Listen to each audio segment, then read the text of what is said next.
Welcome to Sideline to Baseline with your hosts, MB and K. Lou. Hey, Lou.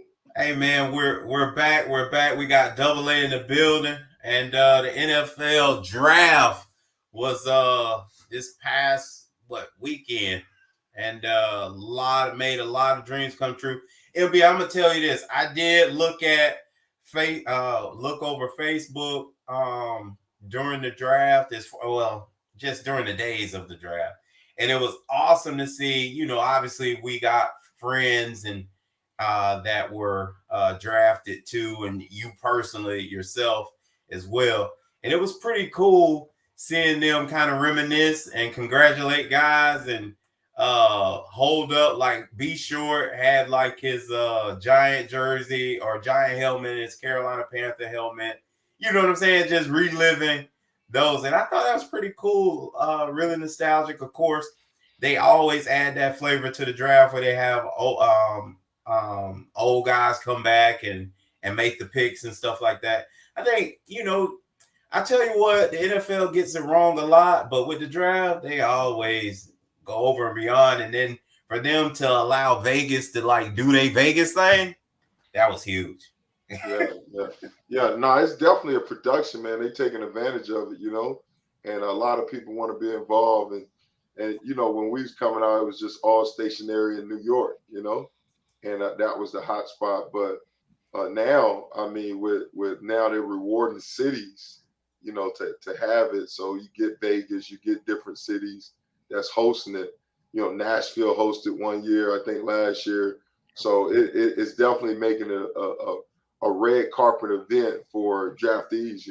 The thing now, and then the change of doing it on 3 days.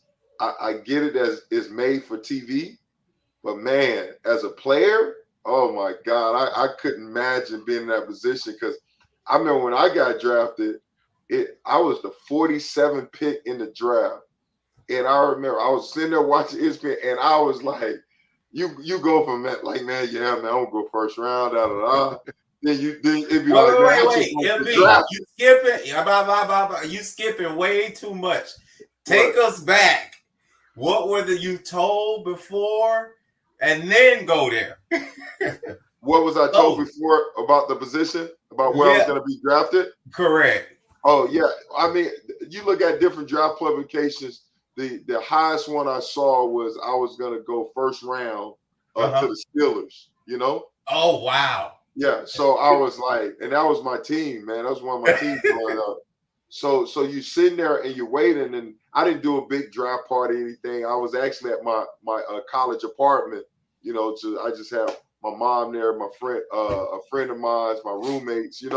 So I just played it low key. I didn't want to be that guy that you sit there, you got a big draft party, and everybody looking like, what happened? I was like, child, please, you're about to get me with that one, So anyway, I was just there, and you're excited. It's, the draft coming on. You sitting there in front of the TV, you just waiting, and you looking at it, and cell phones wasn't big back then, so you just had to wait, and it wasn't this big production as it is right now.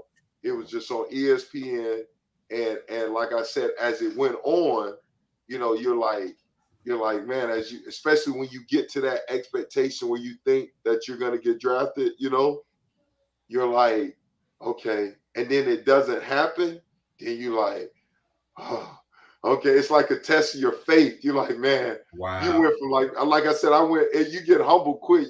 I went from like, man, I want to go first round. Waiting to it's like, man, I just want to get drafted. I just let them call my name. Say my name. So when literally when my name got called, the ESPN was going off. It was going off, and then that's when my name got called. What? That was six and that. Yeah, you know how they made the selection. Yeah. And when they said, hey, in the Houston Oilers draft Michael Barrett, it went off. Good night. It was 6.5 hours to that point. Wow. So it wasn't this big production like it is right now. And so I think from that's what I'm saying. From a player standpoint, it's not good at all. Because say you get like Malik Willis, and you project you seeing all the time that, hey man, you're gonna sneak into the first round some type of way, and you sitting there waiting, and then it don't happen, and you're like, man, that right there is like, that is draining. I mean, you see Aaron Rodgers, how he slipped, and he still got drafted in the first round. And the face, and that, they keep showing that, the classic look on his face and stuff like that. And so it's challenging. It's tough. And so I was like, so it humbles you really quick. But then also you can use it as motivation, like, okay, I'm going to show these dudes, you know what I'm saying? Because you got to just trust yourself that all you need is opportunity. So MB, who was called? Were you fielding other calls from other teams based on did the Steelers call you? You know what I mean? Like, talk to us about that. Yeah, like I said, it wasn't. I wasn't feeling the call because, like I said, we didn't have no cell phones. Oh yeah, it's a little different. So yeah, my bad. You feel, so they get your home number and stuff like that. So we had cell phones, but it wasn't like the unlimited plan right now. It was like maybe a suitcase. $1 or what? $2 a minute. You know what I'm saying? And it was in a suitcase, right? Right. And you had the big old brick phone. The brick, man. Yeah. So I remember my boy Rohan Marley. He had a cell phone at RC, and man, he used to just pass that thing around. People, let me use your phone, because I mean, he had the unlimited money, Right. And I was like, wow, And my dad brought me a cell phone. And I remember, man, I talking to somebody, ran that bill up. He like, boy, in so many words, he gave me that look like, boy, I'll choke you out next time you do that. Because it was expensive. It's like $1-2 a minute back in the day, So you didn't have those type of, where they could text you, keep you warm, all that stuff. So none of that happened, or somebody, what dudes used to do be prank calling, hey, this is such and such. Dudes be like jacked up on that. But no, overall, I mean, so for me, from a player standpoint, I understand why they did it from a production standpoint. It's smart on them how they break it up into 3 parts, because it's a long process. Like I just told you, I got drafted. I was picked the 47th pick, and it took 6.5 hours. I mean, MB, that seems excessive, though. What you mean? 6.5 hours to get to the second round? That's crazy. Yeah, because remember, the clock. Every team must have had 30 minutes on the clock. No, it wasn't 30 15 minutes. But remember, they made the adjustment. They adjust the time clock. I forgot how much first pick. It's 15 minutes in those days. When it was a trade, the clock would start over, if I'm not mistaken. Right. So all that time, I forgot how much time they allocated, but they, like I say, they have done a great job of cleaning it up from a TV standpoint. They made for TV. It's no different than like how we talked about. I remember when we started doing the show, and you was a dude that you really like, how he used to take his main show and cut it up in appetizer. Right. So it's no different. They just end up cutting it up and making it a 3-day process. And like I said, it's good for everybody else, but I guarantee you, as a player, man, you better watch those dudes for suicide watch, because it's like you bite your nails. It could be very stressful, especially if you're projected to go first round and then you end up sliding.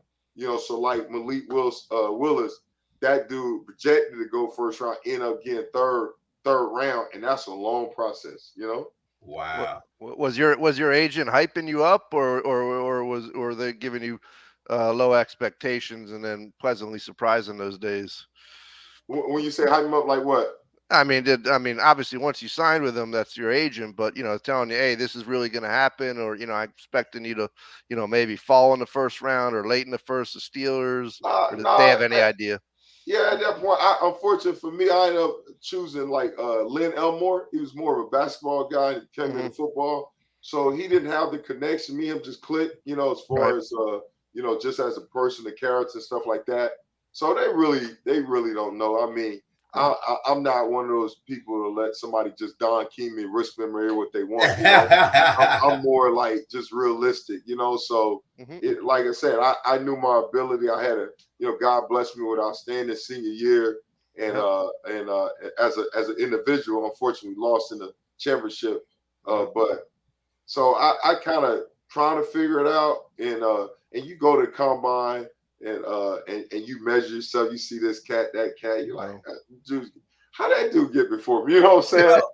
Well, MB, and let me break in here because MB was part of a part of history, though. If you really think about it, MB, because that position was changing at the time, and they didn't want it to change. So MB was like, I think you going in the second was really like being a top 10 pick of that era, based upon they wanted them, still 6'3", 6'4", and still 250, 60 pounds. And MB them around here running around knocking people out like they 270, but they 230. Right. So, it was morphing, and they didn't really believe. This is me talking, MB. I don't really believe most of them thought you could even do it like that because it was changing.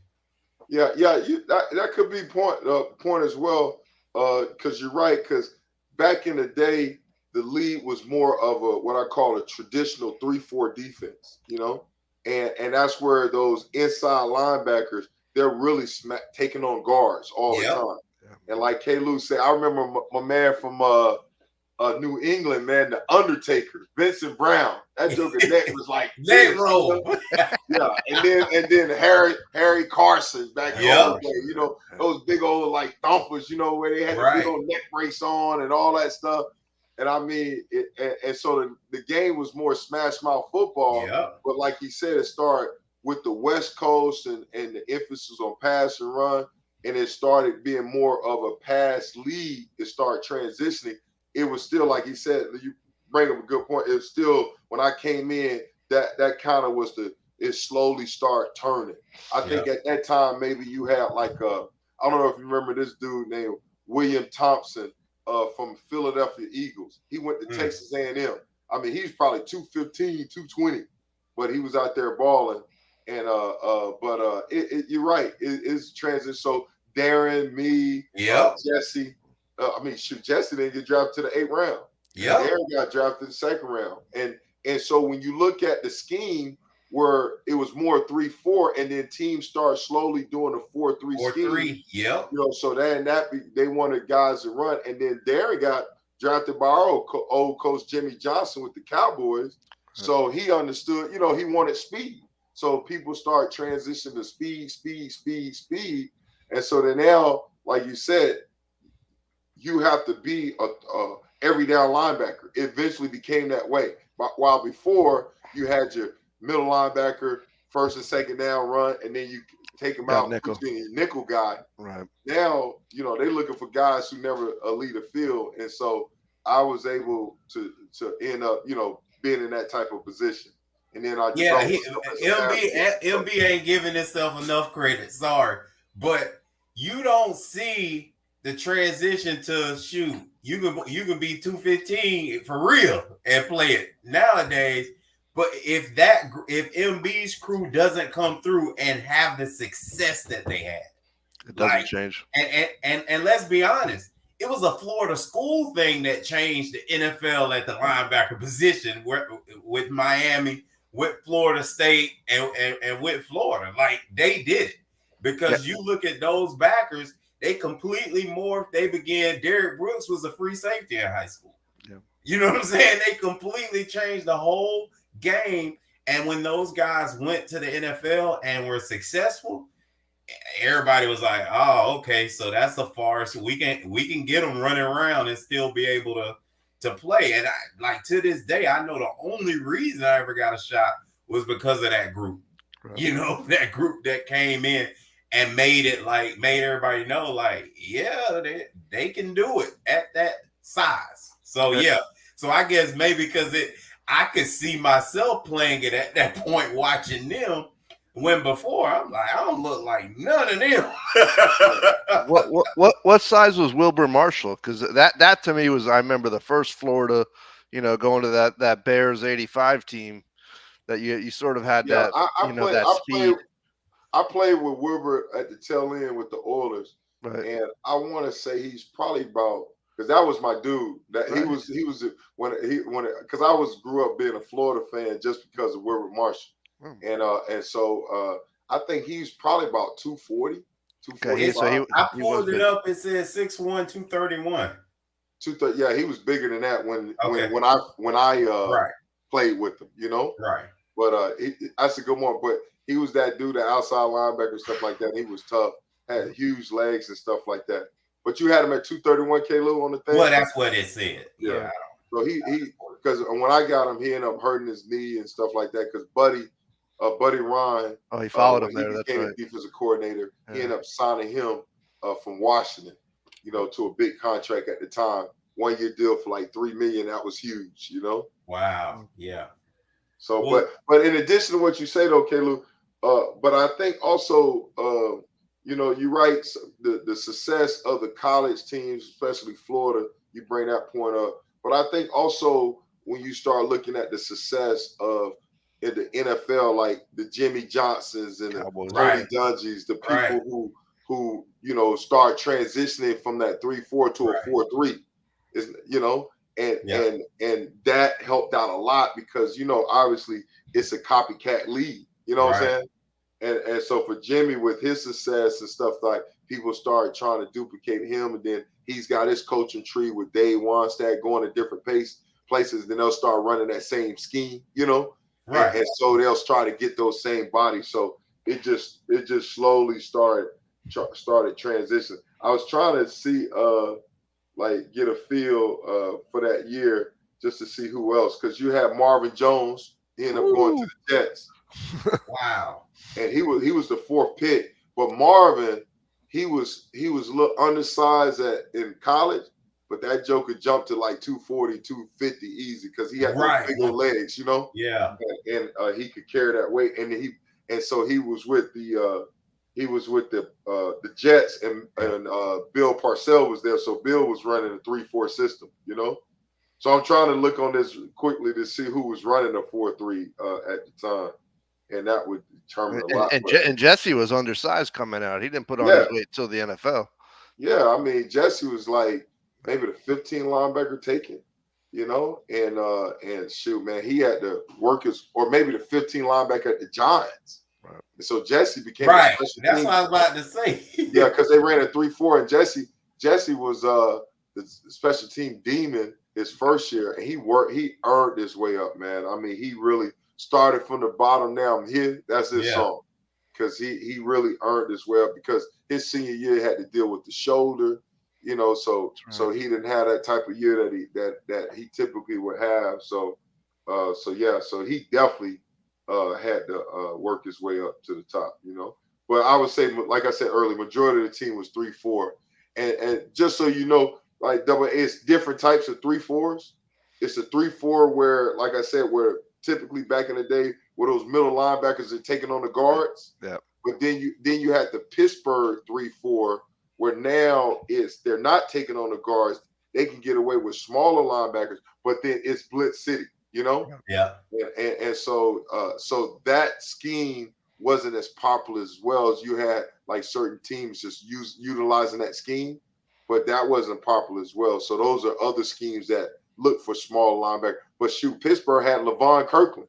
You know, that joke, 300 pounds. 300 pounds, you know. But next to him in the inside was Chad Brown, who was my size, you know. And then they eventually ended up putting him outside, and then Greg Lloyd was don't forget about my namesake, Greg Lloyd. So Yeah. don't forget about that. You know, Greg Lloyd's like family to me. Oh So, yeah, is he?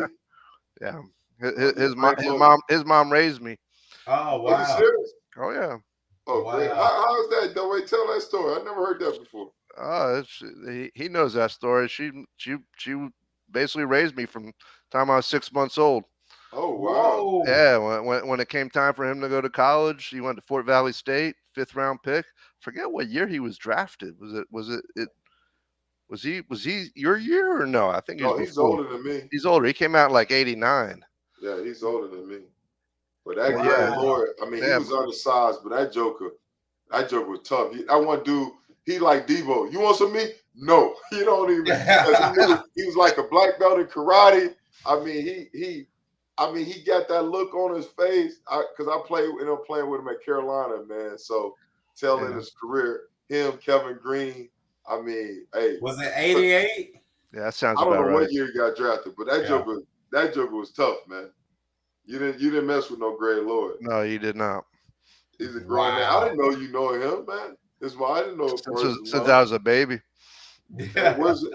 It was in Florida or where In was this Miami. at? He's from In his mom was from Wow, I Miami. didn't know that. But his mom's sister raised him in Georgia.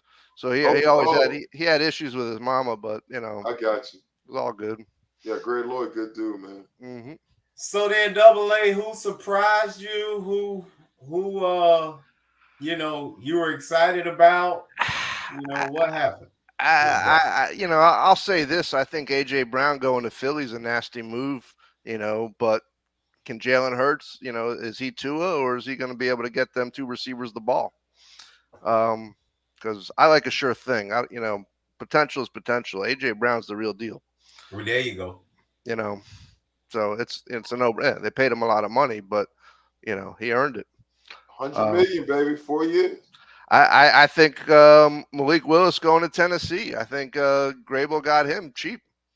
I think I was interested that the Steelers passed on him and they went for the Kenny Pickett. I heard Tomlin talking about Kenny Pickett today. He's precise. He's NFL. He was saying all the right things, but I think I don't think his ceiling is where Malik Willis' ceiling is at. So that was a surprise. I'll say, the Jets, I won't take Mike's thunder, but they definitely got a nice draft. I think the Bills, they got Dalvin Cook's little brother in the second round from Georgia. Anytime you get an SEC running back, that's a no-brainer. Those were the things that sort of popped out at me that I saw just, periphery looking at the draft. I'll say this to go back before we talk about other players. I mean, I think I saw on Thursday night or whatever the first night of the draft was, they had 150,000 people in person in Vegas. This is end of April. 150,000 in person. Yeah. Wow. 30 million. 150,000? Yeah. And 30 million in on the desert heat.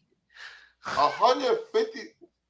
Yeah. What did they end up having? Was it at the stadium? No, it was about between all the hotels. Yeah. And they're giant areas. Okay. Yeah. Wow. But they had 150,000. But that's not even what's crazier. That's in the desert heat. It's got to be 100 degrees out, at least. So, and then Kalusa, they had 30 million. I mean that, and they had to have 100,000 there each day after. He announced it on day 2. Roger Goodell got up to the mic and announced it on day 2 that they had 150,000, like AA said, in attendance and 30 million watching live. Yeah, they get it done with this draft. There's no other draft like it. We do talk about NBA draft a little bit, at least the first 15, 16 picks, whatever the lottery is. Yeah. And then we kind of fade away. Picks, this thing here is crazy, and they keep it hype all the way through. Yeah. Even with the idea when they came up with it, 10 years ago or maybe longer, 20 years ago with that Mr. Irrelevant, that made the last pick. At least I'm gonna come back day 3 to see who Mr. Irrelevant is. You know what I'm saying? No doubt, and like you were saying, Kalu, on the social media with all the old players sharing their picks or sharing their videos of when they were picked, and telling whether it was in the 80s, the 90s, whenever. Right. I mean, just to see the whole progression now, it's like everyone gets to relive their 5 minutes and what that story was like. It's cool. So let me ask my son a question. Caleb, which draft pick which trade surprised you? Guys, this is my son Caleb Barrow. Which trade most surprised? Yeah. Any trades or? Trades. That's a good question. I don't know. Because I know for me it was that Hollywood Brown. Yeah, that was it. And I was surprised they trade him, Caleb, because I'm always like, man, they need to get a man some help, and they still taking this. Hollywood Brown finally, went from 40 catches to 91 catches last year, and I'm like, okay, give Lamar some more help. But then you end up trading him, take away that. I'm like, what are you doing? Like, help the brother out. Like, I'm like, and I mean, obviously from a draft standpoint, Baltimore did well, but to me, it's like they putting just too much. They're not giving like more. Well, before this all season happened, like he was one of the guys that really didn't truly have a true proven number one receiver as far as elite quarterbacks. I mean, obviously now Aaron Rodgers, or you could say Patrick Mahomes, they don't have a number one receiver. Well, Patrick Mahomes do because he got Kelsey. I was about to say what? Yeah, he got Kelsey. But for Lamar Jackson, man, help the brother out, man. Like, come on. And so I was surprised that they traded as opposed to I was counting on them to draft another receiver, and they still didn't even do that. So that trade surprised, and then the AJ Brown did surprise me as well. Yeah, me too. That's I did not expect AJ Brown to go to the you got speaking to the mic or closer. Okay, so I didn't expect AJ Brown to go to the Eagles. I mean, like all these wide receivers are in the trade market, and none of them are getting paid. They're just sitting there. Like Odell Beckham's in free agency, just sitting there. Julio Jones. We got all these guys that are like top talent with receivers that are just sitting there, and they're just like no team is trying to pick them up or nothing. I'm like, wow, all this talent. We got Jarvis Landry, and he's not even getting. I'm like, what are they doing? Like these are top players, top-notch talent. So I was like, I don't understand what. So you're saying you don't see why they would trade for a guy, and you got those? Well, I mean, teams are like some teams are like, okay, Cincinnati Bengals, right? They're 3 top receivers draft picks, right? But some teams, hey man, they like, look, we need to win now. And Philly, they've been left at the altar for so many times because they have invested some first-round picks into some receivers that really haven't paid a dividend, And so to get a guy like AJ Brown or the Dolphins to get a guy like the Cheetah, those are game-changing moves because you're not going to find anybody in the draft for the most part to duplicate the production that these guys are doing, And then so I was surprised. So I was like, okay, who next? Because AJ Brown got traded, and he's got the same agent as Debo and I think if I'm the last guy, I think Metcalf. I think those 3 guys got the same agent.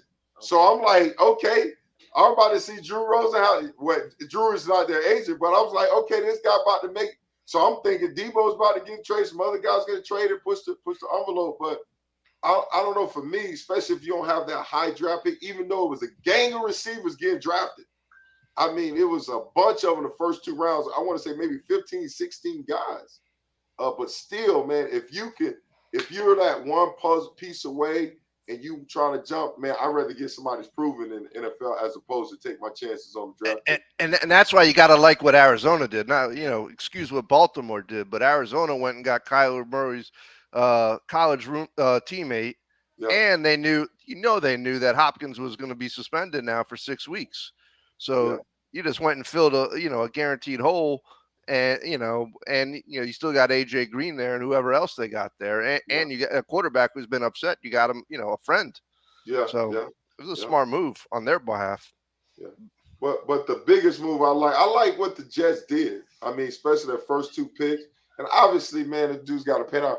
But to get like 3 ballers, playmakers, that especially that first round and even the second round with the running back, I was really impressed with the moves that they made because they positioned themselves.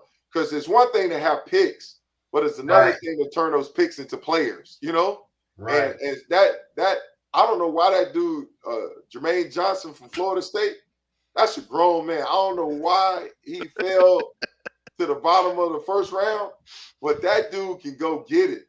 And they traded back up to the first round and end up selecting them. So I really like what they did and how they got, obviously, and we talked about it, right? We just mentioned this. They tried to get a proven NFL player. They was in the mix for trying to get Cheetah.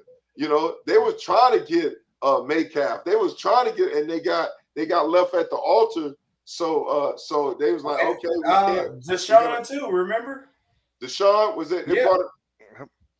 Deshaun Where they trying to get Watson. Deshaun? The Jets. The Jets were? Early on, there was rumors. Oh wow, I didn't about know that. them too. Okay, especially with the quarterback they already have. Yeah. Wow, I didn't know that. Everybody was in sweepstakes. And speaking of him, MB, of course, I'm going back to the Browns again because in a quarterback that was super weak, in a draft that was super weak with quarterbacks, guess what? They won the draft again at the quarterback position. That was the biggest move in football. Right. You had to do it. I mean, they understand. That's why they gave him a guaranteed contract because they had to do it. I mean, because they understood, So I was like I said, overall, I mean, it was a lot of receivers getting drafted. It was a lot of O-line, D-line getting drafted. You have some corners sprinkling here and there, but I like what the Jets did. Anybody you like what did draft pick? I mean, I like the Jets Giants, like y'all just said, because I mean, the Giants. Talk about the Giants. There you go, Caleb. I mean, Thibodeau. I mean, you guys got Thibodeau. I was like, wow, that's crazy. You got Thibodeau, and then y'all got Neal from Alabama, the O-line. Yeah. I was like, wow, they're actually trying to help out Daniel Jones for. I was like, they actually might do something. Maybe do something. I don't know because the Giants they always be losing all the time. So I don't know like what they're going to actually do with that. You hear what he's talking about your team? And Caleb's right because the Giants went, I thought they hit a lot of positions. They were smart. They knew where the needs were. They tried their best to fulfill them like Caleb's talking about. They went and got 3 O-linemen. Yeah. Like, you know what I mean? Two true O-linemen and a tight end. Excuse me, and a guard. So they went 3 O-linemen and a tight end. So truly 4 O-linemen, like three O-linemen and a tight end. And, they struggled in protection. Like, I really think it's that easy because I'm, like you guys know, I'm not a big draft person. But bump who there, pick who you need. You know what I'm saying? And I think the worst words that 2 words that I always hear during the draft is best available, and you see teams do it all the time. They got a safety already, but the best available guy on the board is a safety they pick. Like for what? You ain't have nothing better to do, but. And so I agree with Caleb. I like what the Giants did, but I agree with him as well. And MB done said this before a while ago. It's all about culture. Like what you get them in. What do you do with them? How do you use them? And what kind of culture do you put behind them? Because, these guys can, it's a different kind of team with the Giants. They're not old guys walking around there long in the tooth and we don't know what the Giant culture is like right now, and so you'd hope that the new head coach comes in, gets a new group, and then he really builds like a culture. I mean, you can't win till you even build a culture, MB, and I think that's he really has to do that. Yeah. And the Giants, man, I mean, they steal some players away. I mean, I mean, the receiver spot need to be picked up because they even talking about trading the guy they drafted last year, the receiver from Florida. Arias Tony. Yeah. They still got, but you're right though. It definitely starts with culture, and hopefully this guy they got a new GM. He brought in his guy, head coach from Buffalo. And so you're right, hopefully. But they still got enough parts where they can win. Building that offense line is definitely a great start, to get that offense going because you got Saquon Barkley who needs to get on track, Right. He needs to do his thing.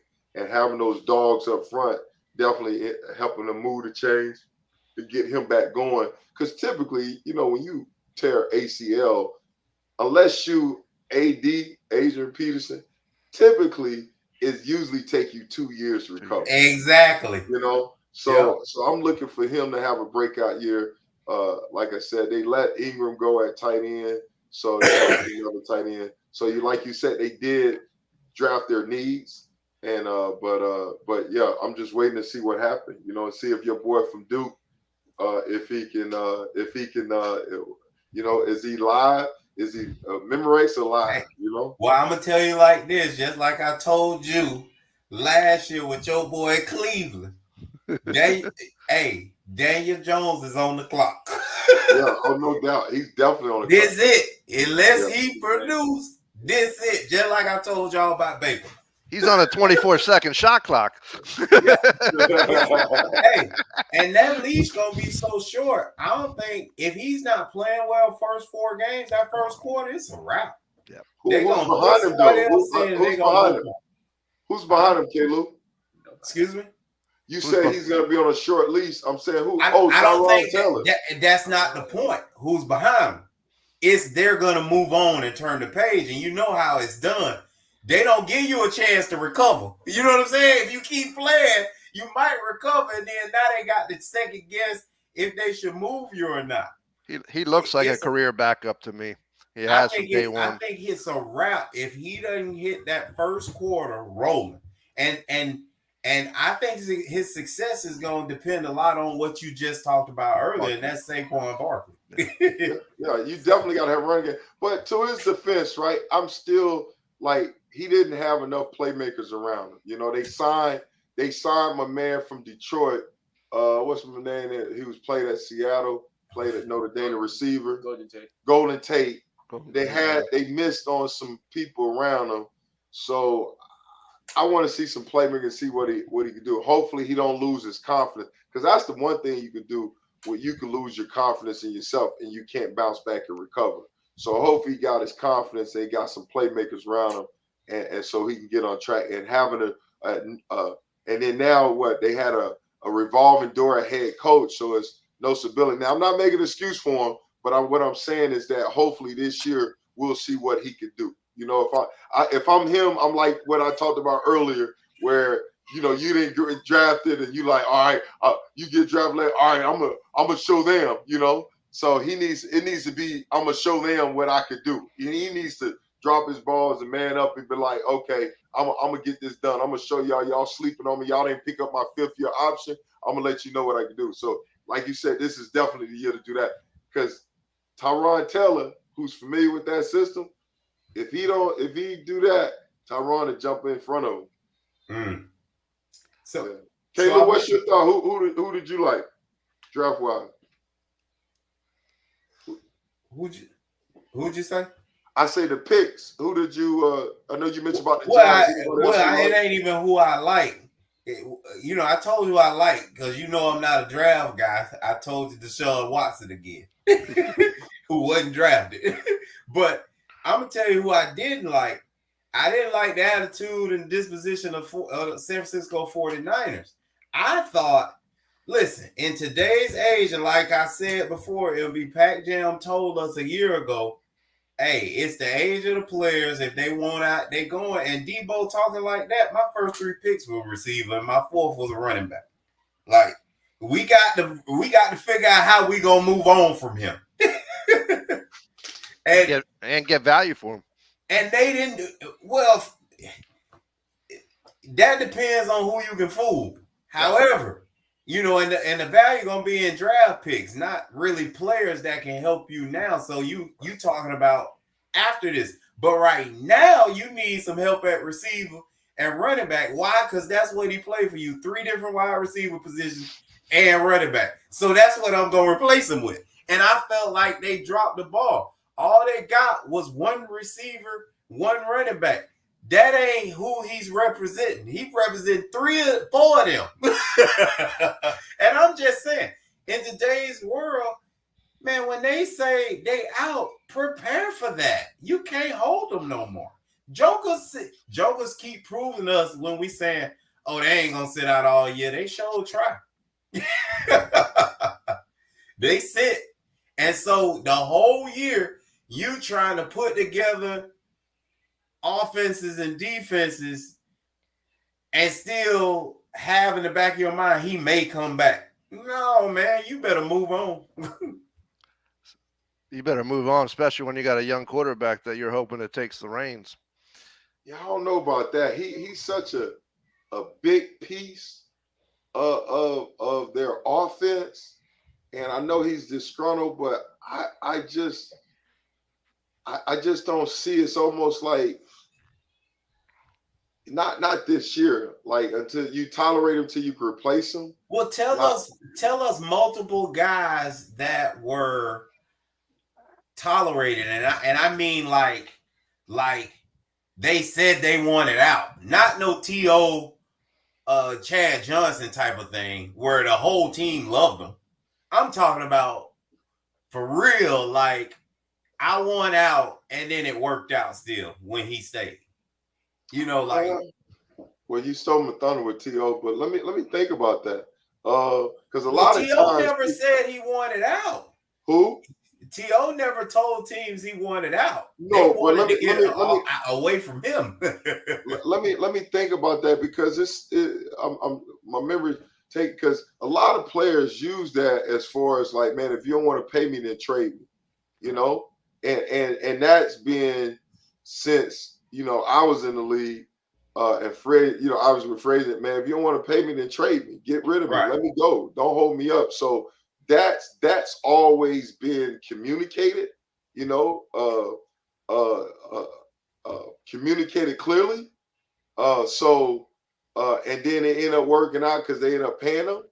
But as far as from a player standpoint, where okay, they're not going to play, you got to play on your contract, and they try to hold out.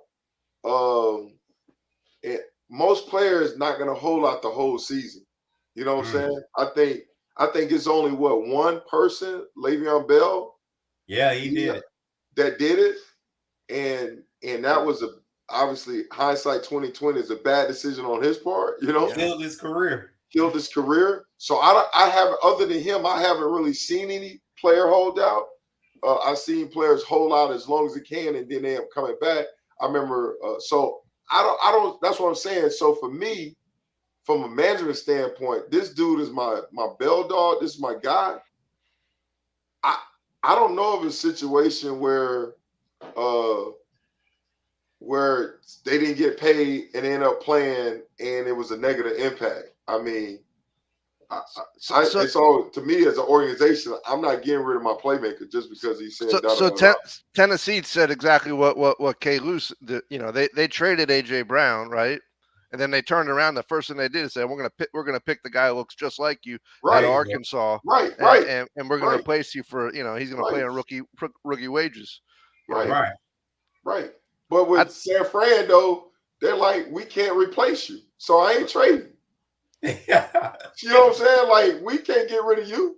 Yeah, we ain't nobody in this draft, even though it's a lot of receivers. So, even dig deeper into that though. Your management, why wouldn't you go ahead and open up your bank account thinking about this is a young guy and he's my bell cow and he can lead me for the next 5 to 7 years? Yeah. Like, what would be holding you back from opening your checkbook? You don't like your quarterback. Well, here's my thoughts on that, right? Because that right now they gotta manage their cap. And what I'm saying though, you look, Trent Williams, they made him initially when he signed the highest paid. Then you got Bosa come around the corner. Then you got Kittles, and then you got Debo, right? And then so I don't know what other high player play, but you're right though, K-Luke. He deserved, like we say, pay the man, right? Yeah. He deserved to get paid, but I don't know the cap situation. We got to look at it. So I don't know if they could afford to pay him right now. And then the other thing, right? And this is what's happening. That's a trickle effect. Is that Devontae Adams and Tyreek Hill? Man, they ruined it for everybody. You know, Devontae Adams, when he got paid, he reset the market. You know, and then when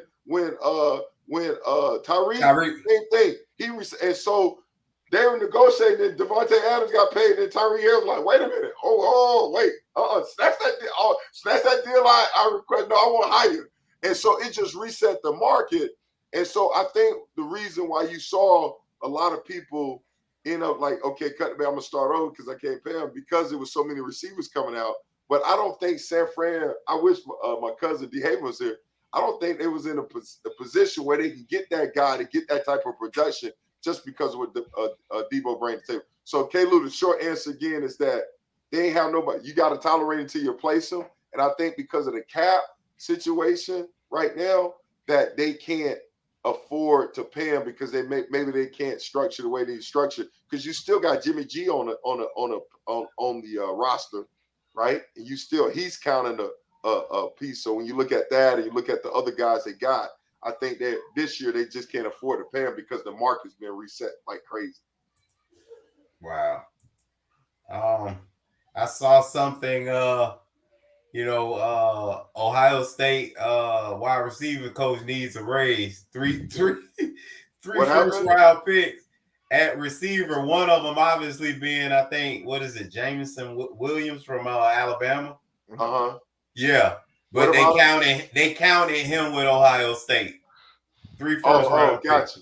Yeah, because he was at Ohio State before. Is that what you're saying? Right. Yeah, but somebody posted that, like, that Ohio State wide receiver coach needs a raise. Yeah, no doubt. I mean, has that ever been done? I mean, that's pretty cool, man. Like, all in one draft. What's that? 3 wide receivers from one team. And I know it's not one team, it's 2. But, dang, what a room. You had Irvin, Perriman, and Blades all come out in the same year, right? Oh, okay. Yeah, but Irvin was first round, and the other 2 was second. But you also had, for Miami, you had, if I'm not mistaken, you had Santana and Reggie Wayne. Yep. Right. And Shockey was probably in that class too, maybe. I don't know if Shockey was in that class. That's interesting. I wish he hadn't transferred now to see if they could have got enough balls. You know what I'm saying? Yeah. Between them to warrant all 3 of them still being in the first round. Yeah. But that was pretty crazy. But again, even with those 2, because the people you name in MB, hey, they was in the national championship game. Like, now I'm like, Ohio State, what was y'all doing? Because even Olave being the front runner, as far as like the guy we thought was gonna be the guy, golly, the dude that was behind him that ended up being the first round too. Like, golly, he was catching 1 million balls a game. Well, who's that? The guy that just got Wilson? Right. Yeah, Wilson had some. I mean, yeah, Wilson had some unbelievable numbers. You know, he was what? Did he have like a 200 or 300 yard game one time against somebody? It was just crazy. At the end of the year, so explosive, huh? Yeah. I think it was like 300 yards, something crazy. Yeah. But that offense was so explosive. So so those guys, you knew something was happening. Those guys was.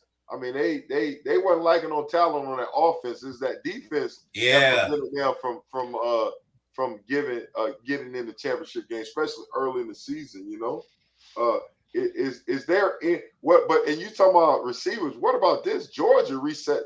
They had 15 players drafted off their team, and how many they had? What, 5 in the first round? Yeah, 5 in the first round.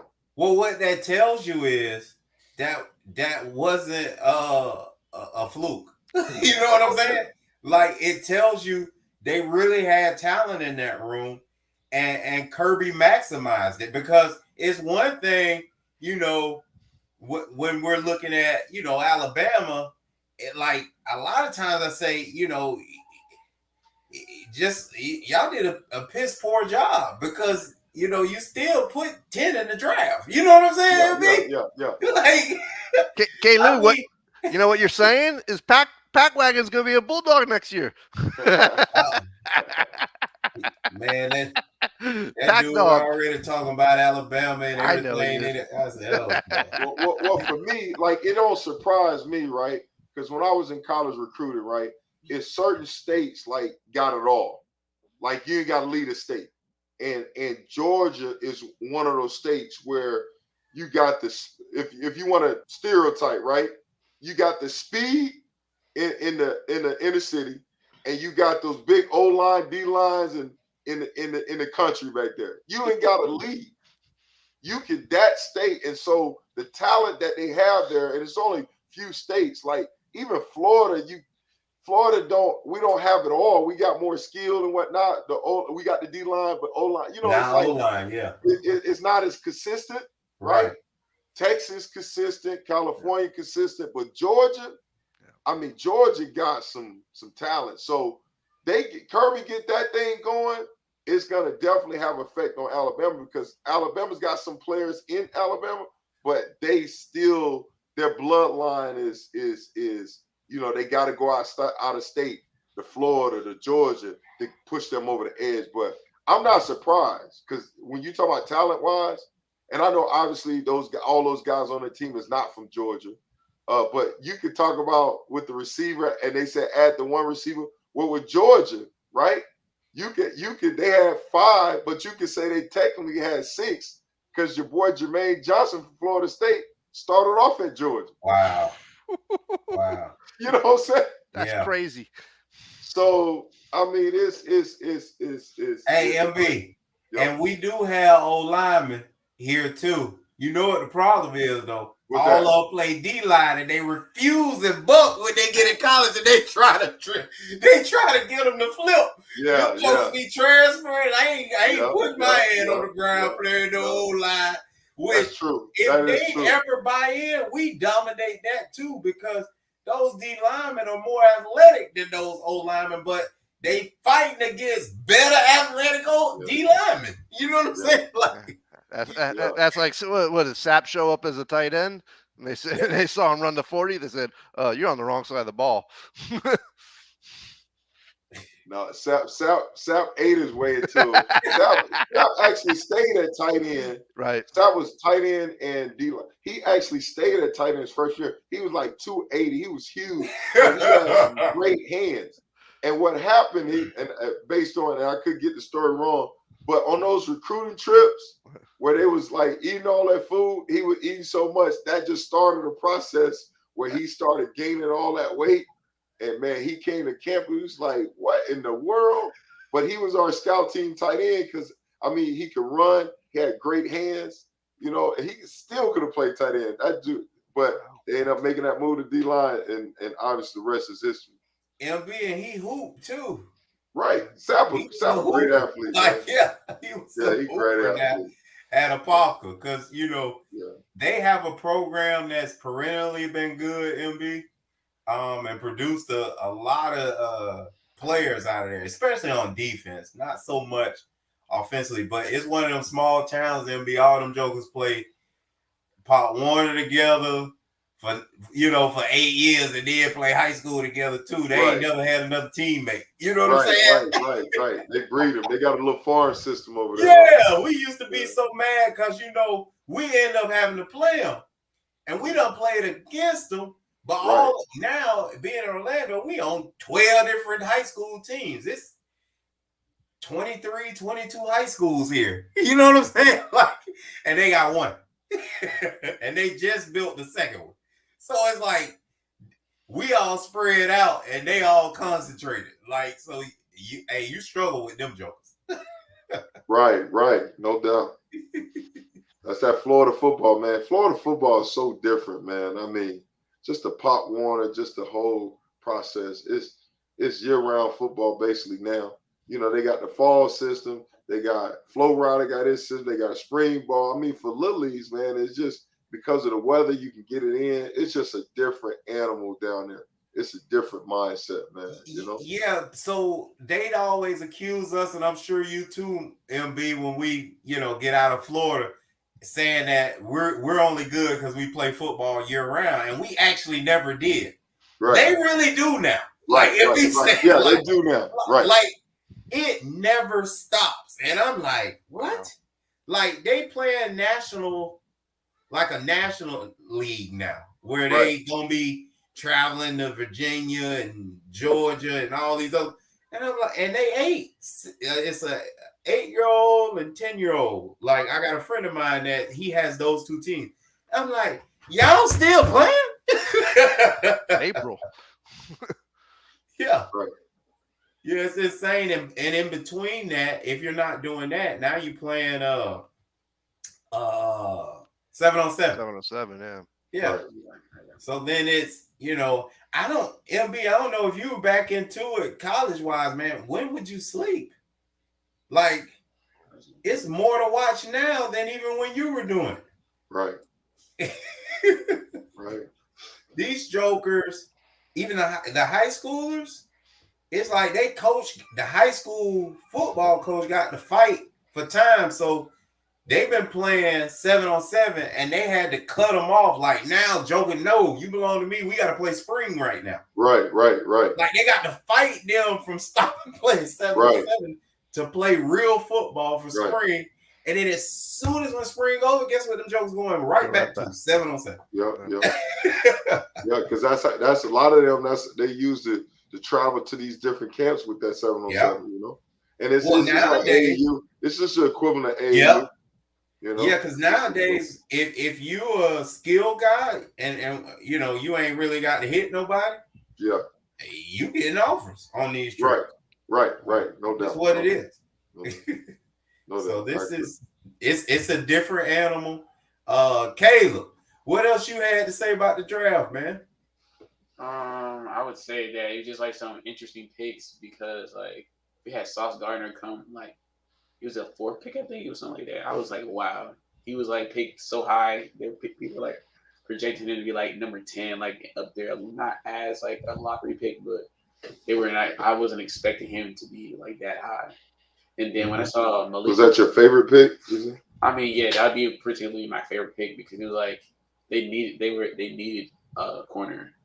I mean, the Jets are like the corner. I mean, their defense has looked horrendous in the past couple of years. They haven't looked really good. So when they picked him, I was like, wow, that was crazy. Like I didn't think they were going to go that route. And then you said about Malik Willis. I thought he was going to be picked in the first round, like maybe like to the Steelers. I was like, I really wanted him to go there so bad. And then when he didn't go, I was like, Kenny Pickett, what? You're not even. I mean, Kenny Pickett. I mean, he's a good player, but I thought Malik Willis was like more athletic. He had like more to offer than Kenny Pickett. But I was like, okay, whatever. And then when he went so far in the draft, like 3rd round, I was like, dang, they really not about to pick up this guy. I was like, wow. And he fell so low. And then when he went to the Titans, I was like, initially I was like, wow, I don't think that's going to be a good pick. And then when I thought of it, I was like, that could actually work. It could actually work for their good because like maybe Ryan Tannehill has a bad year and maybe he can get in next year. Maybe he can. I was like, I mean, they made a good move, I think. Ryan Tannehill ain't getting an extension now. I mean, did he just get an extension? Like he got he got extension. One year. 1 year was the last year too. They couldn't do it. But you know what? I wasn't surprised. I don't know. For some reason, I was, and obviously I'm not comparing this dude to this guy, but I wasn't surprised that they end up drafting Pickett, just because I remember reading something and they had regrets about, and I'm not comparing them to it, but Dan Marino, how it ate them up that they missed out on Dan Marino.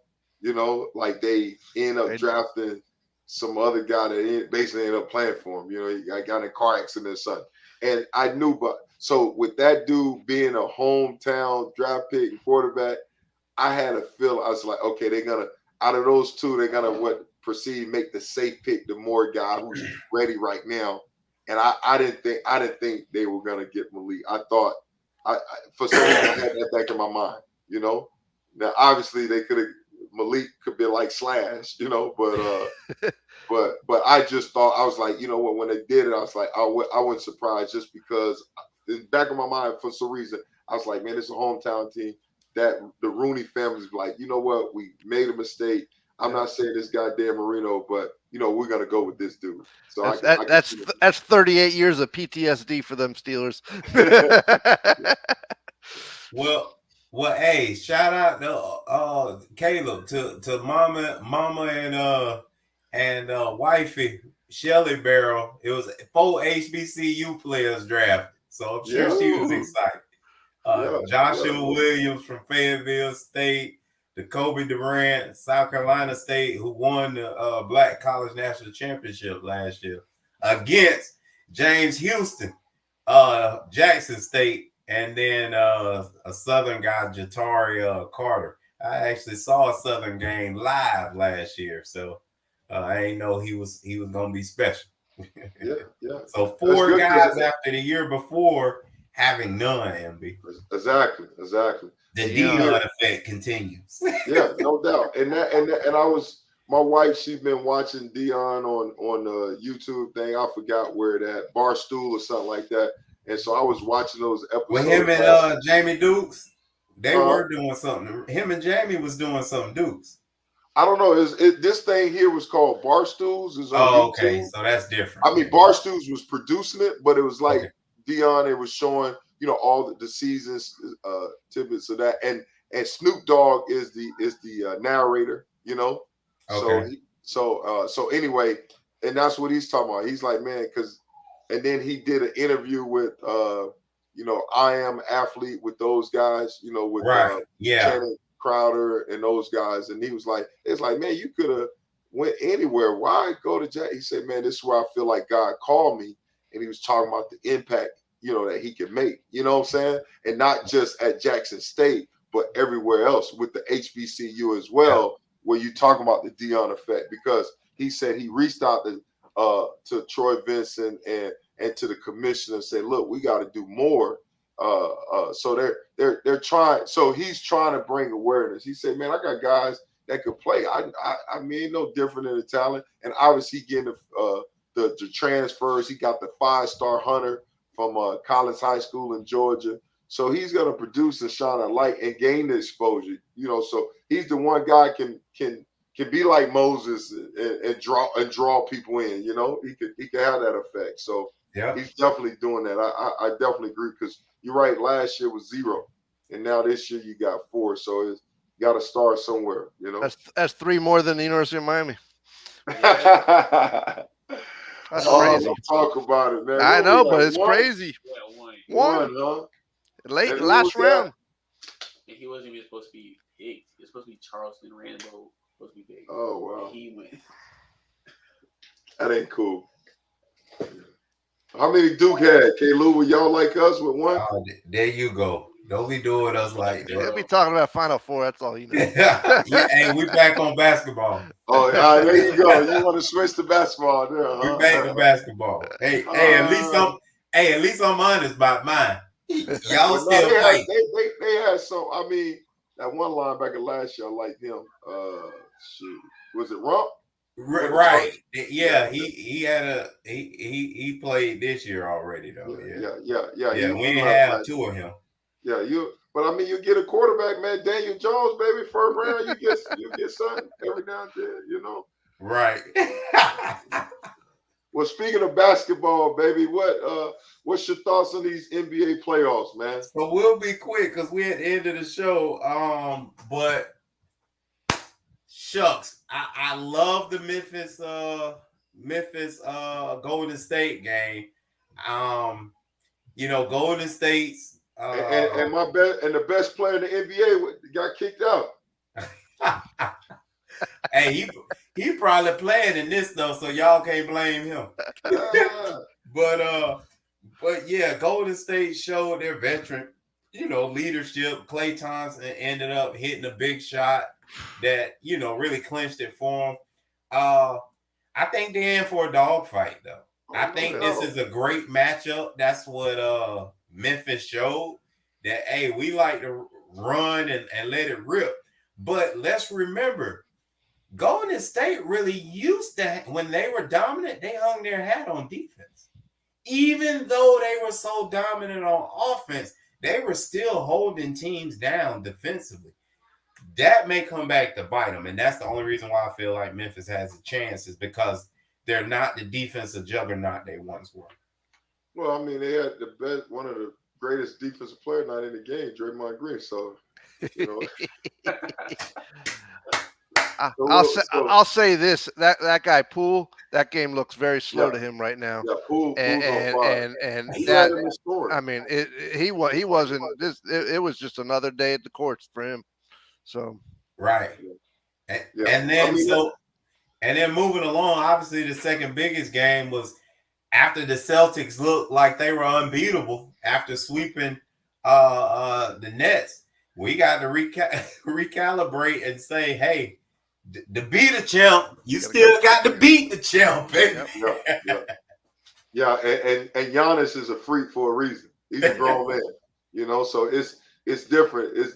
You could shut down KD, but then Giannis, I mean, he's built for that physicality. You know what I'm saying? That's and even with Middleton being out, I mean, just his performance, he had a triple double. I mean, it's definitely creating a problem. And then, like I think somebody mentioned earlier about Boston not having a good shooting night. So right. And Drew Holiday, I mean, this is the playoff time. This is where you turn it up another notch. And then and obviously Holiday and the Freak and Lopez is back now, and Portis, you know, and then Allen, you know, they're championship. Like you say, you want to beat the champ, you got to beat the champ. So, but Jason has to wear this one. He has to wear this one like a scarlet letter and put all the onus on him to win it, because he's still the one unguardable guy for them because he's 6'10". Yeah. So you can't even put Giannis on him because he's gonna run around. He's too quick. Yeah. Yeah. So it's like, Jason, it's on you. Like everybody else, you can kind of match up with. You know, and Jalen does a lot of work in the open floor. He's not really a half court type of guy all the time, Jaylen Brown. But I mean, listen, Jason scores any way possible. He has a little bit of Durant in him, a little bit of Kobe in him. You know what I mean? He can get to the rack at will. He can step back. He can fade away. He's a tough matchup, and so he can't have another bad night. Sorry, Jason Tatum, but you can't have another bad night. yeah, no doubt. I mean, he's that guy, and he's shown the ability where he can take over game, 50 points here and there, you know, throughout the season. So he's a problem, and I agree with you. You know, and what's crazy is Giannis didn't even have a good night shooting, and I mean, which I don't think you'll see again. I think it'll only get easier for him once he figures his team out, because Giannis learns as he goes. He's shown you that the last year. But let's remember, Double A, with Giannis, he's a two-way player. So remember now, he dominated the glass and at the rim. Yeah. Why he didn't have a great game. So he has a great game. He can impact it. Yeah, he can impact it in more than one way. No doubt. But that's what I'm saying. I don't think you even saw his top full game yet. That's gotta scare Boston, regardless of what Tatum does, because it might not matter. Yeah. And what's your thoughts on the Heat in 76? Okay, what's your thoughts on that, man? Well, I think already with, you know, them losing Big Fella, and do y'all know how long he gonna be out? Maybe 2 to 3 games, they were saying. Right. He broke his orbital fracture or something. It was James back in Houston, baby. You say what? James back in Houston. Yeah, but is he the same? Is he the same Harden? Yeah. Hey, we're gonna see a lot of dribbling and a lot of shooting. I think James Harden's about to find out what Trae Young just found out. It ain't fun being all alone. Well, he's known that the whole time, but he has. I mean, but he's forced. He's gonna be forced to put up shots. Like, it's not a situation where he's, you know, y'all can say he's ball hogging. He got to do this. But this is Miami's DNA. They'll scramble defense. They live for this stuff. They'll shut Harden down. Say, so who's gonna beat him? Maxey? I actually think Maxey is a better player than Harden at this point. But you know, we'll see soon. I ain't ready to sign off on that just yet. I mean, I know Maxey had a great playoff series, but I ain't ready to sign off that yet. But Harden this is a great opportunity for Harden to show the old Harden, you know, the MVP version of Harden. You Can know, he like turn it on? He's got to carry this team. I mean, you got Harris around him, you got Maxey, you got some other Denny Green, if I'm not mistaken. You got some guys around him. But you right, he needs to go back to his Houston days and get it done. What's your thoughts on that? I mean, I think the Heat are too defensive. Like their defense is too dominant. I don't even think that the Sixers even had a chance. I mean, especially with Joel Embiid not even being That available. hurts. That's kind of tough. And he already had all those injuries in the first place. I'm like, dang, like even if he comes back, he's still not gonna be 100% at all. Like he still has that thumb injury. Like all he need to do is just come for his thumb after game anyway. Okay, all right. So yeah.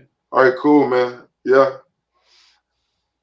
Well, appreciate y'all coming through, pulling up, hollering at us. Cause you know us from sideline to baseline, MB and K-Lou and y'all see AA in the building. We got a lot of basketball to watch. We'll holler. All right, Caleb, my bad. Caleb. Yeah, don't forget Special K, baby.